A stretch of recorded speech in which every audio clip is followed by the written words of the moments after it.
sevirəm. Mən hər gün dərdimdən ölüb bitirəm.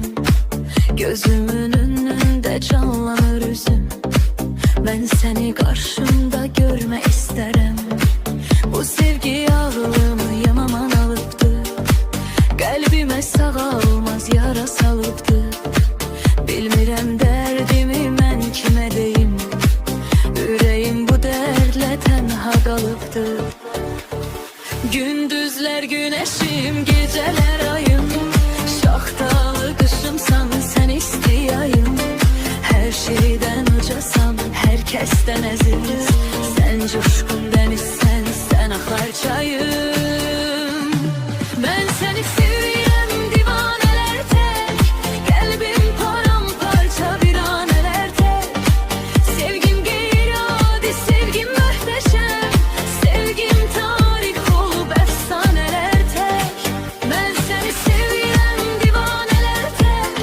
Qəlbim paramparça viranələr tək. Sevgim qeyri-adi, sevgim möhtəşəm. Sevgim tarix olub əfsanələr tək.